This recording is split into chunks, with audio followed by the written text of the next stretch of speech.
Assalamualaikum warahmatullahi wabarakatuh. Perkenalkan, nama saya Asma dari jurusan Pendidikan Islam Anak Usia Dini angkatan 2018. Nah, saya berasal dari kelompok 4 akan memaparkan materi mengenai landasan sosial budaya dan pengembangan ilmu pengetahuan dalam pengembangan kurikulum. Nah, di sini saya akan menjelaskan materi pertama yang akan dilanjut oleh rekan-rekan saya. Yang pertama itu pengertian budaya. Nah, teman-teman di sini pasti bertanyakan apa sih budaya itu? Nah, jadi budaya itu adalah bahasa jamak dari budi dan daya yang artinya cinta, rasa, dan karsa. Sedangkan dalam bahasa Sanskerta, budaya dalam bentuk jamak budi yang artinya akal atau budi.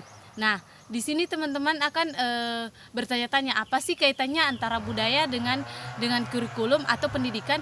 Nah, jadi budaya dan kurikulum itu sangat berkaitan erat karena memiliki timbal balik. Budaya dapat dilestarikan melalui generasi ke generasi menggunakan pendidikan baik informal maupun formal. Jadi teman-teman di sini pasti sudah paham kan bahwa budaya dan pendidikan itu saling berkaitan. Nah, selanjutnya saya akan menjelaskan mengenai pengertian kurikulum. Nah, kurikulum adalah inti dari sebuah pembelajaran. Nah, kurikulum adalah segala sesuatu yang menggerakkan atau mengelola ataupun menentukan hasil pendidikan. Kurikulum ini sangat berperan serta dalam sebuah pendidikan. Karena baiknya kurikulum akan memperbaiki suatu pendidikan. Nah, saya akan jadi budaya atau sosial budaya dapat dijadikan landasan sebagai kurikulum.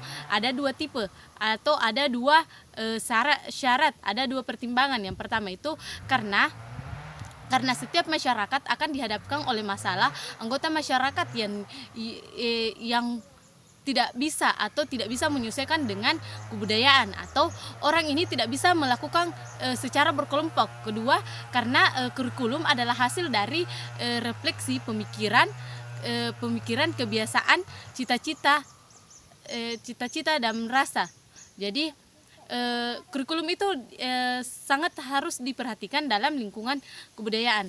Nah, selanjutnya saya akan menjelaskan mengenai apa sih yang harus dimiliki atau apa yang harus diperhatikan dalam menentukan kurikulum. Yang pertama itu memahami dan mempelajari kebutuhan masyarakat. Yang kedua yang harus kita perhatikan, itu adalah menganalisis kebudayaan yang ada dalam masyarakat tempat sekolah itu berada. Poin ketiga yaitu menganalisis potensi yang ada di daerah. Yang keempat itu adalah menganalisis kebutuhan tenaga kerja atau tenaga kependidikan. Yang ketiga yaitu bagaimana kita menganalisis perbedaan individual dalam mengelola kurikulum. Nah, selanjutnya jadi adapun yang akan saya jelaskan selanjutnya yaitu fungsi sosial pendidikan. Yang pertama itu mengajarkan kedisiplinan, yang kedua mengajarkan kita berhidup kelompok.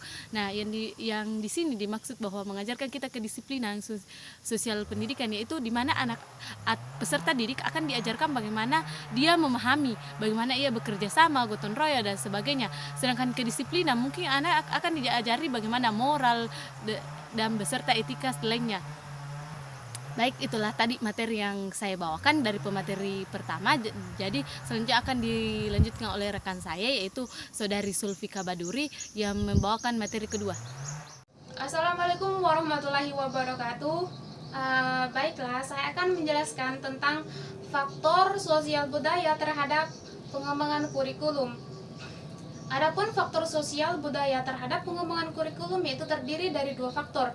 Yang pertama yaitu faktor individu lahir belum berbudaya, baik secara kebiasaan, aspek-aspek, cita-cita, sikap-sikap, pengetahuan, dan keterampilan. Semua itu dapat diperoleh individu melalui interaksi dengan lingkungan sekitarnya. Contohnya seperti berinteraksi dengan lingkungan masyarakat sekitar, sekolah, dan keluarga. Oleh karena itu, sekolah atau lembaga pendidikan mempunyai tugas khusus untuk memberikan pengalaman kepada peserta didik dengan salah satu alat yang disebut dengan kurikulum. Adapun faktor yang kedua yaitu faktor kurikulum pada dasarnya mengakomodasikan aspek-aspek sosial dan budaya. Adapun aspek-aspek sosial budaya yaitu aspek sosiologis, di mana aspek sosiologis adalah aspek yang berkenaan dengan kondisi sosial masyarakat yang sangat beragam seperti masyarakat industri, masyarakat nelayan, masyarakat petani dan sebagainya. Pendidikan seolah pada dasarnya bertujuan mendidik anggota masyarakat agar dapat hidup berintegrasi dan beradaptasi dengan anggota masyarakat lainnya, serta meningkatkan kualitas hidupnya sebagai makhluk yang berbudaya. Hal ini membawa implikasi bahwa kurikulum sebagai salah satu alat untuk mencapai tujuan pendidikan bermuatan kebudayaan yang bersifat umum seperti nilai-nilai, sikap-sikap, pengetahuan, dan kecakapan. Mungkin itu saja yang dapat saya sampaikan. Saya Umi Kalsum dari kelompok 4 sebagai pemateri ketiga yang akan menjelaskan tentang komponen dan kedudukan kurikulum dalam pendidikan. Komponen kurikulum. Ada 4 komponen kurikulum yang saling berkaitan.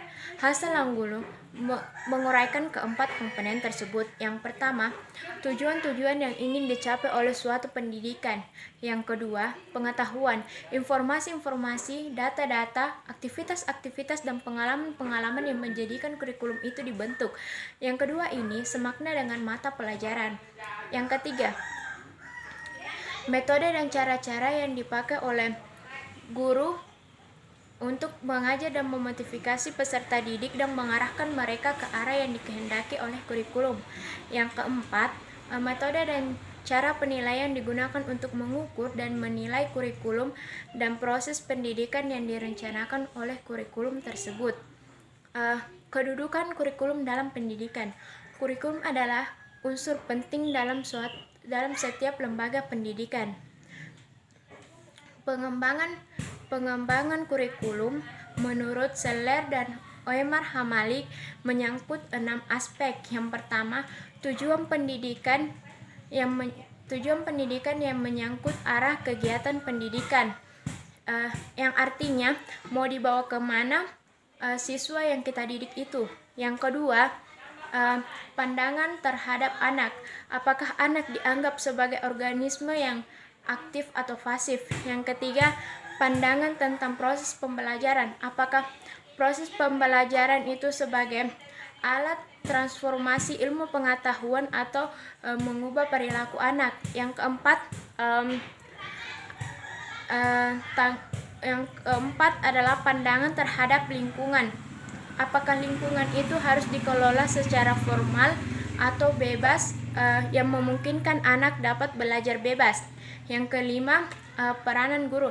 Apakah guru berperan sebagai instruktur yang bersifat otoriter atau guru berperan sebagai fasilitator yang akan membimbing dan membantu peserta didik untuk belajar? Yang keenam adalah evaluasi belajar. Evaluasi belajar adalah digunakan untuk menilai keberhasilan anak, baik digunakan dengan tertulis atau non tertulis. Itulah materi dari kelompok 4. Kurang dan lebihnya mohon dimaafkan. Wabillahi taufik wal hidayah. Wassalamualaikum warahmatullahi wabarakatuh.